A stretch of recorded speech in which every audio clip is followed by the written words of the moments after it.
Back to news Priyanka Gandhi మాట్లాడుతున్నారు live లో చూద్దాం।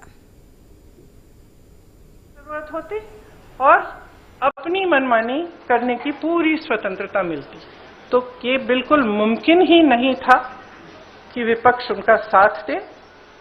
और मैं बहुत खुश हूं कि आप सबने, देश ने देखा कि जब विपक्ष एकजुट हो जाता है तो किस तरह से इनको हराया जाता है। किसी ने मुझे पूछा आते हुए कि ब्लैक डे है, आप ये सरकार कह रहे हैं कि ब्लैक डे है। ब्लैक डे इनके लिए इसलिए है क्योंकि पहली बार इनको धक्का लगा जो लगना चाहिए था। आज की महिलाओं की समस्याएं बहुत ज्यादा बढ़ रही हैं, संघर्ष बढ़ रहा है। बेवकूफ नहीं है महिलाएं, सब कुछ देख रही हैं। वो पीआर मीडियाबाजी वो अब नहीं चलेगी। कुछ ठोस करना है तो आप 2023 में जो सर्वसहमति से जो विधेयक पास हुआ था, पारित हुआ था, सारे दलों ने उसका समर्थन किया था, उसको लाइए। उसमें अगर कुछ एकाध संशोधन करना है छोटा, ताकि वो अभी लागू हो सकता है, करिए और उसको अभी लागू करिए। महिलाओं को हक दीजिए, अभी दीजिए, लेकिन उसको आप घुमाकर और दूसरी चीजों के साथ उसको अटैच करके आप गुमराह करने की कोशिश मत करिए। सीधी सी बात है, इसको अभी करिए, हम सब तैयार हैं। अब आप पूछिए। मेरा सवाल आपसे ये है, जब ये बिल गिरा उसके बाद, मेरा सवाल आपसे ये है कि जब ये बिल गिरा उसके बाद लगातार सरकार की तरफ से कहा जा रहा है कि राहुल गांधी ने फ्लोर ऑफ द हाउस में बोला कि बिल पास करना है तो मौजूदा परिस्थिति में 1 सेकंड में आप मौजूदा सीट पर पास कर दीजिए 543 पे। तो क्या विपक्ष उसके लिए तैयार होगा? अभी तो मैंने आपने बोला जो 2023 वाला बिल है, पर अगर मौजूदा सीट 543 है, वही तो है। 2023 का जो विधेयक है उसमें ये था कि इन्हीं सीटों में से आप 33% महिलाओं को देंगे। मैम उसमें लिखा था कि सेंसस के बाद डिलिमिटेशन होगा और उसके बाद तय की जाएगी, जो भी सीट होंगी उस पे 1/3 मिलेगा। तो यानी कि सीटें बढ़ती, पर नहीं, 543 में से ही था। तो उसके लिए आप लोग तैयार हैं? हाँ बिल्कुल तैयार है जी। प्रियंका जी, మోదీ ప్రభుత్వం ప్రతిష్టాత్మకంగా ప్రవేశపెట్టిన డీలిమిటేషన్ బిల్లు వీగిపోయిన నేపథ్యంలో నెక్స్ట్ కర్తవ్యం ఏంటి, అసలు ఎటువంటి వెర్షన్స్ ఉన్నాయి, మరి అంశాలకు సంబంధించి మరింత విశ్లేషణని మా కొలీగ్ వంశీ న్యూస్ రూమ్ నుంచి కంటిన్యూ చేస్తారు. Vamsi, over to you. Sudha, good afternoon. మొత్తంగా మనం చూస్తున్నట్టుగా ఎంతో ప్రతిష్టాత్మకమైన బిల్లు సభలో వీగిపోయింది. 22 గంటల చర్చ. ఆ తర్వాత ఒకసారి మనం మోదీ అధికారాన్ని చేపట్టి నుంచి ఇప్పటి వరకు ఏ బిల్లు చూసినా సభలో ఆమోదం పొందటమే కానీ వీగిపోవటం కనిపించలేదు. సో ఏంటి అంటే అంత లెక్కలు తెలియకుండా ఎన్డీఏ సర్కార్ ఈ బిల్లును సభలో ప్రవేశపెట్టిందా, లేదంటే ఇది ఒక వ్యూహమా? ఈ అంశం గురించి మనం మాట్లాడదాం. ఈ అంశంపై మనతో మాట్లాడేందుకు పల్నాటి వెంకటరెడ్డి గారు, భారతీయ జనతా పార్టీ నాయకులు మనకు జూమ్ లో సిద్ధంగా ఉన్నారు. అదేవిధంగా షేక్ సైదా గారు, కాంగ్రెస్ అధికార ప్రతినిధి మనకు జూమ్ లో సిద్ధంగా ఉన్నారు. వెంకటరెడ్డి గారికి, సైదా గారికి నమస్కారం అండి. వెంకటరెడ్డి గారు, నా వాయిస్ రీచ్ అవుతుందా?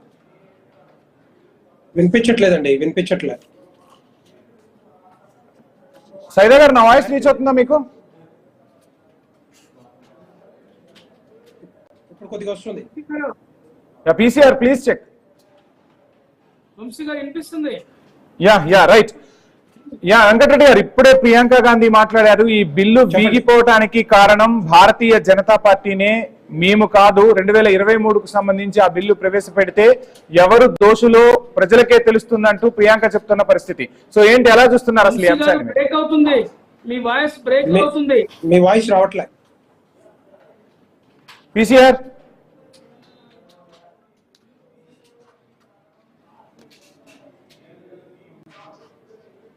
మొత్తంగా ఈ బిల్లు వీగిపోవడానికి కారణం భారతీయ జనతా పార్టీ అంటున్నారు ప్రియాంక గాంధీ. అసలు దీనిపై మోదీ ప్రభుత్వం ఏం చేయబోతుంది? బలాబలాలు తెలియకుండానే బిల్లులు ప్రవేశపెట్టారా? సో ఇది వ్యూహమా? ఏం జరుగుతుంది? ఒక రకంగా రాజకీయంగా ఇరు పార్టీలకు కూడా ఈ అంశమే నెక్స్ట్ ఎలక్షన్స్ లో కీ రోల్ ప్లే చేయబోతుందా? రకరకాల విశ్లేషణలు అయితే వినిపిస్తున్న పరిస్థితి. సో ప్రధానమంత్రి, అదేవిధంగా మనం చూస్తే సో పార్లమెంటుకు సంబంధించి ఎన్నో ప్రతిష్టాత్మక బిల్లులను ఎన్డీఏ సర్కార్ ప్రవేశపెట్టింది. 12 ఏళ్ల కాలంలో ట్రిపుల్ తలాక్ కావచ్చు, 360కి సంబంధించి కావచ్చు, ఎన్నో కీలకమైన బిల్లులను ప్రవేశపెట్టి ఆ బిల్లులను ఆమోదం పొందేలా చేయగలిగిన ఎన్డీఏ సర్కార్ మహిళా రిజర్వేషన్ బిల్లుకు వచ్చేసరికి ఎందుకు లెక్కల్లో తడబడింది అంటే ఖచ్చితంగా తడబడలేదు. ఇది ఒక వ్యూహంగానే చాలా మంది రాజకీయ విశ్లేషకులు కూడా చెప్తున్న పరిస్థితి. సో రాబోయే ఎలక్షన్స్ కి సంబంధించి ఇదే కీ రోల్ అవ్వబోతుందా, ప్రతిపక్షాలను ఈ అంశంతోనే మోదీ సర్కార్ ఎదుర్కోబోతుందా అనేది కూడా దేశవ్యాప్తంగా చర్చనీయాంశం అవుతున్న పరిస్థితులు మనం చూస్తున్నాం. సో వెంకటరెడ్డి గారు ఏంటి, ప్రియాంక నేరుగా ఆరోపణలు చేస్తూ ఉన్నారు.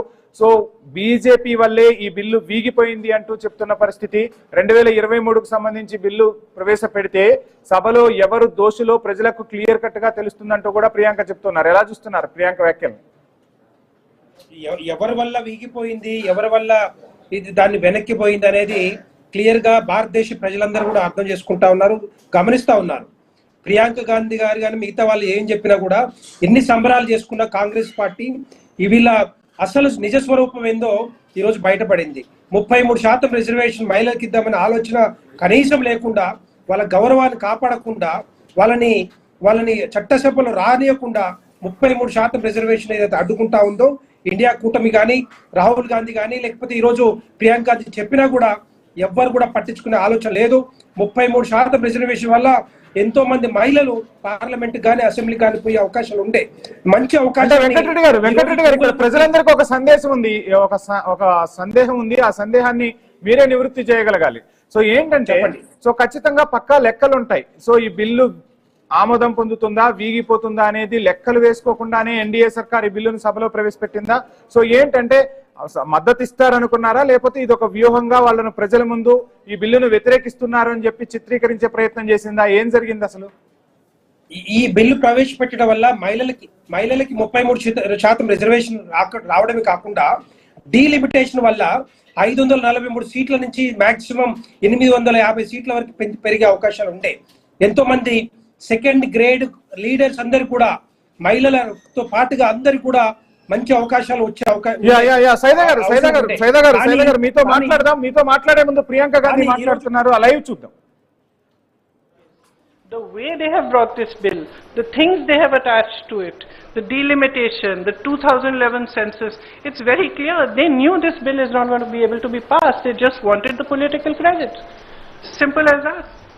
कई सवाल हैं, आपके पास वक्त है ना? हाँ, सीधा। पति का जन्मदिन है तो थोड़ा शॉर्ट रखिए। मैम ये सवाल ये है, मैम सवाल ये है, यहाँ पे विमेंस कर लेते हैं। ओके, आफ्टर दिस मैम सवाल ये है कि आप लोग कह रहे थे कि ये वुमेन रिजर्वेशन बिल सिर्फ एक ढाल है, पीछे से एक मंसूबा डिलिमिटेशन पास कराना है। अभी भी डिलिमिटेशन बिल के लिए कल जब जो मंत्री किरण रिजिजू है उन्होंने कहा कि बाकी दो बिल अब मैटर नहीं करता है, इसको हम बाद में पुटअप करेंगे। डिलिमिटेशन की मैं बात कर रहा हूँ, उस पर आप लोग कैसे आगे इसको चीज रखेंगे? हमारा स्टैंड बहुत क्लियर है, पूरे अलायंस ने अपना स्टैंड बहुत क्लियर किया है, और इस वोट से और भी स्पष्ट हुआ है कि हमारी मानसिकता में, मानसिकता नहीं, हमारी समझ में ये जो बिल लाया गया और ये जो 3 दिनों की चर्चा चली, ये महिला आरक्षण की नहीं थी, ये परसिमन पर ही थी। और इस पर हमने सब ने अपने विचार बहुत स्पष्टता से व्यक्त कर लिए हैं। अरे సైదా గారు, ఏంటి మొత్తంగా ఇంత ప్రతిష్టాత్మకమైన బిల్లును తీసుకొస్తే కాంగ్రెస్ అండ్ ఇండి కూటమి ఈ బిల్లును తీవ్రంగా వ్యతిరేకించాయి. మహిళలపై ఏ మాత్రం కూడా వీళ్లకు ఈ బిల్లుకు సంబంధించి కానీ, మహిళలకు సంబంధించి కానీ వీళ్లకు చిత్తశుద్ధి లేదు అనేది మీపై వినిపిస్తున్న విమర్శ. సో ఎలా చూస్తున్నారు ఈ విమర్శను? ఎందుకు బిల్లును అడ్డుకోవాల్సి వచ్చింది? వంశీ గారు, మీకు ప్యానల్ రౌండ్ పెద్దలు, బీజేపీ నాయకులు డాక్టర్ పివి రెడ్డి గారు, ఐన్యూస్ వీక్షకులందరూ కూడా నమస్కారం. నిజంగా నిన్న లోక్సభలో ఒక చారిత్రాత్మకమైనటువంటి ఘటన జరిగింది, మనం చూసాం. 12 సంవత్సరాల తర్వాత మొట్టమొదటిసారిగా మోడీ అహంకారానికి, అమిత్ షా బీజేపీ అహంకారానికి ఒక పెద్ద ఎత్తున ఎదురుదాడి జరిగిందనేది వాస్తవం. పార్లమెంట్ సభ్యులు నిన్న 131 రాజ్యాంగ సవరణకి బిల్లుకి వ్యతిరేకంగా మరి ఓటేసిన పరిస్థితి మనం చూసాం. రాజ్యాంగాన్ని ధ్వంసం చేయాలన్నటువంటి ఒక ఆలోచనతో మోడీ గారు గత 12 సంవత్సరాల నుంచి, ఆయన అధికారంలోకి వచ్చినటువంటి 2014 నుంచి కూడా ఇప్పటి వరకు కూడా అనేకమైనటువంటి పర్యాయాలు అనేక నల్ల చట్టాలకు మరి ఆయన నెగ్గించుకున్నటువంటి పరిస్థితి చూసాం. ఏ విధంగా మరి 3 నల్ల చట్టాలు, రైతాంగానికి సంబంధించినటువంటి నల్ల చట్టాలు, అలాగే కార్మిక సరే మనకు సమయం తక్కువ ఉంది. ఈ అంశం గురించి మాట్లాడదాం. మనం అసలు ఏంటి కాంగ్రెస్ వ్యూహం ఏంటి, ఏం చేయబోతుంది ఈ అంశానికి సంబంధించి? మేము ఒకటే కోరుతా ఉన్నాం, కాంగ్రెస్ పార్టీ మహిళల పక్షపాతి, దాంట్లో తేడా లేదు. సోనియా గాంధీ గారు, ప్రియాంక గాంధీ గారు మరి కాంగ్రెస్ పార్టీలో మహిళా నాయకులుగా వాళ్ళు ఉన్నటువంటి పరిస్థితి మీరు చూస్తా ఉన్నారు. స్వర్గీయ ఇందిరాగాంధీ గారు దేశ ప్రధాని, మొట్టమొదటి మహిళా ప్రధానిగా మరి కాంగ్రెస్ పార్టీ చేసింది. అలాగే మరి రాష్ట్రపతుల్ని కాంగ్రెస్ పార్టీ మహిళలను చేసింది, ముఖ్యమంత్రుల్ని కాంగ్రెస్ పార్టీ మహిళలను చేసింది, లోక్సభ రాజ్యసభ స్పీకర్లుగా మరి కాంగ్రెస్ పార్టీ చేసింది. ఈ బీజేపీ ఏమైనా చేసిందా నేను అడుగుతా ఉన్నా. మహిళల మీద ఈ రోజు మనం చెప్పాం, 2013లో కాంగ్రెస్ పార్టీ మరి ఆ రోజు మహిళా రిజర్వేషన్ బిల్ తీసుకొచ్చింది, దాన్ని అడ్డుకున్నారు. తర్వాత మీరు అధికారంలోకి వచ్చారు 14 తర్వాత ఈ రోజు 26, దాదాపు 12 సంవత్సరాల పాటు మీరు మహిళల విషయంలో మహిళా రిజర్వేషన్ బిల్లును తాచారం చేసింది మీరు కాదా? మరి 2023లో బిల్లు పెట్టినప్పుడు కాంగ్రెస్ పార్టీ సంపూర్ణ మద్దతు ఆన్సర్ తీసుకుందాం. సైదా గారు ప్రయత్నిస్తా. వెంకటరెడ్డి గారు ఫైనల్ గా ఏం చెప్తారు? ఇప్పుడు మొత్తంగా బిల్ అయితే వీగిపోయిన పరిస్థితి, ఫైనల్ గా ఏం జరగబోతుంది? భారతీయ జనతా పార్టీ వంశీ గారు, కాంగ్రెస్ పార్టీకి చిత్తశుద్ధి లేదు. మహిళలకు రిజర్వేషన్ పెంచాలన్నా కూడా, లేకపోతే ఈ సైదా షేక్ లాంటి వారికి రేపొద్దున అవకాశం ఎమ్మెల్యేగా పోటీ చేయాలన్నా, లేకపోతే పార్లమెంట్ కు పోటీ చేయాలన్న అవకాశాలు కూడా తుంగల తొక్కడానికి కాంగ్రెస్ పార్టీ ఈ రోజు ఆ బిల్లుని వ్యతిరేకించుకుంటూ మహిళల గౌరవాన్ని కూడా కాపాడలేని సంస్కృతి, నీచ సంస్కృతికి మరి రాహుల్ గాంధీ పోయిండు. కాబట్టి ఈ రోజు తెలంగాణ ప్రజలే కాదు, భారతదేశ ప్రజలు, మహిళలు అందరూ కూడా కాంగ్రెస్ పార్టీ చేసిన ఏదైతే వ్యతిరేక ఓటు శక్తులు ఉన్నాయో వాటిని వ్యతిరేకిస్తా ఉన్నారు. ఈ రోజు కాకపోయినా రేపైనా కూడా డెఫినెట్ గా ఎన్డీఏ కూటమి ఈ బిల్లును పాస్ చేసుకుంటూ ముందుకు పోయే అవకాశాలు ఉంటాయి. దీంట్లో ఎవరికి కూడా అనుమానం లేదు. రెండో పాయింట్ చెప్పాలంటే వంశీ గారు రెండో పాయింట్ కూడా ఈ డైనాసిటీ పాలిటిక్స్ ఏవైతే ఉన్నాయో వేరే ఇందిరాగాంధీ, సోనియా గాంధీ, ప్రియాంక గాంధీ వీళ్ళు మాత్రమే చట్టసభలో ఉండాలి. మిగతా మహిళలు ఎవరు కూడా రాకూడదు. ఎందుకంటే డిఎంకే నుంచి కానీ, టిఎంసీ నుంచి కానీ, ఎస్పీ నుంచి కానీ మిగతా పార్టీలు అయితే కుటుంబ పార్టీలు ఉన్నాయో ఈ కుటుంబ పార్టీలన్నీ మహిళల్ని చట్టసభలు రాకుండా చేయడానికి ఈ రోజు బిల్లుని వ్యతిరేకిస్తా ఉన్నారు.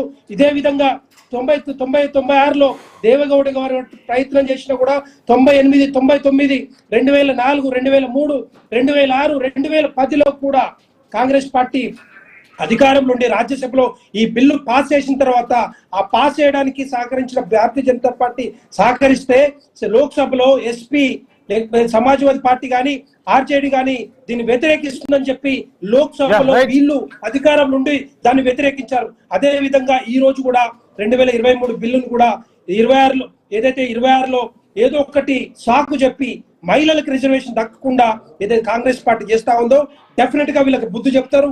మహిళలందరూ కూడా రెడీగా ఉన్నారు. మహిళలకి ఏ విధంగా ఎందుకు పోకూడదో, డెఫినెట్ గా చట్టసభలకు ఏ విధంగా పోకూడదో వీళ్ళ సమాజం. వెంకటరెడ్డి గారికి, శైలా గారికి ధన్యవాదాలు. ప్రియాంక గాంధీ మాట్లాడుతున్నారు, ప్రస్తుతం ఆ లైవ్ చూద్దాం. तो देश में बहुत ज़्यादा संकट पैदा करेंगे, तो इससे हम सहमत नहीं हो सकते. तो हम बिल्कुल इस पक्ष में हैं कि जैसा है वैसा ही रहना चाहिए, प्रोपोर्शन के तौर पर.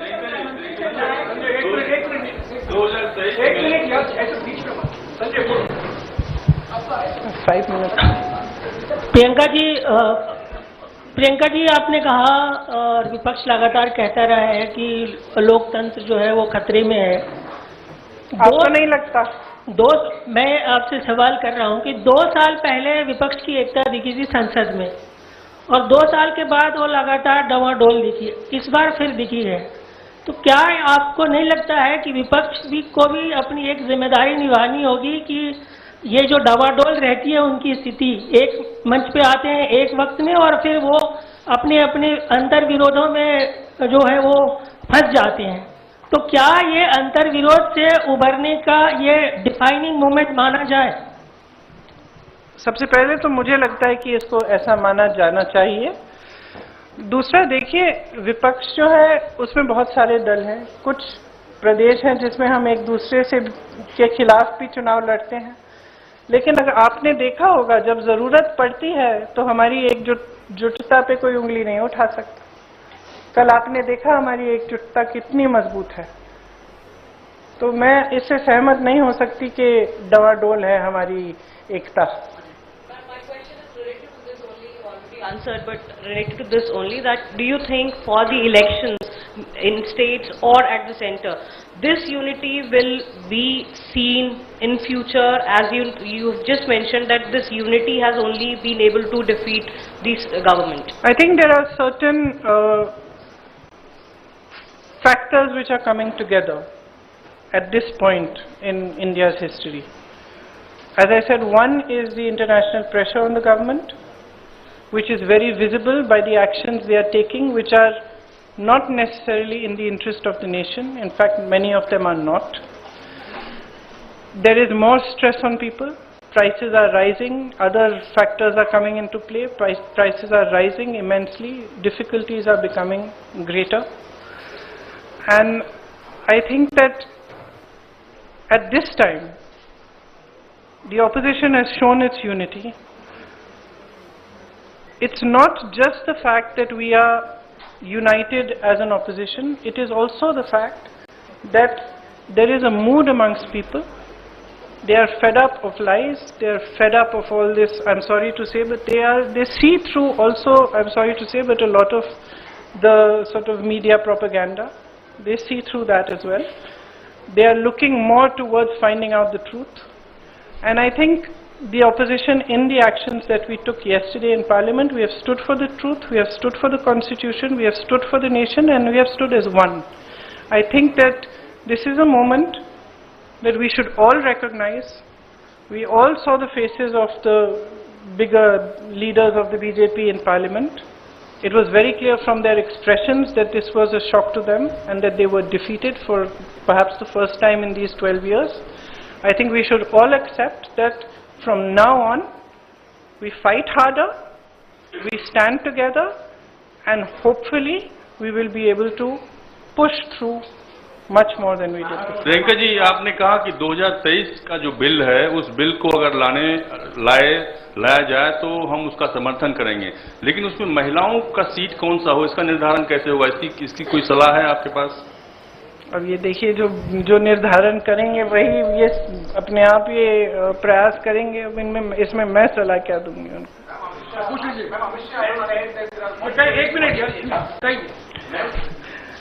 एक मिनट मैम, अमित शाह कह रहे हैं कि आप भरोसा कीजिए। मोदी जी कह रहे हैं कि मैं ओबीसी और अल्पसंख्यक गरीब वर्ग से आता हूँ, जब हकीकत है कि देश की आबादी आज भी SC ST OBC बहुत ज्यादा है।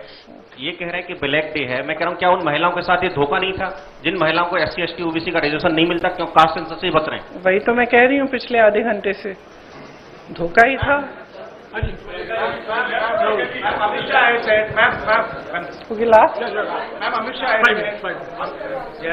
has said that there are 120 constituencies. 1 and 2. Amit Shah has said there are 120 constituencies that have population of over 25 lakhs. He in fact listed Malkangiri also, that has 48 lakhs people. You may have some reservations about demilitation, but do you not believe that it's the need of the hour? Actually, no. Actually, I don't. I believe that that's the way it's being sold. And delimitation of seats of 20, 30, 40 has been done before. But a complete overhaul of Parliament, and that too in the hands of people who tend to have disregard for institutions, who tend to weaken every institution, including the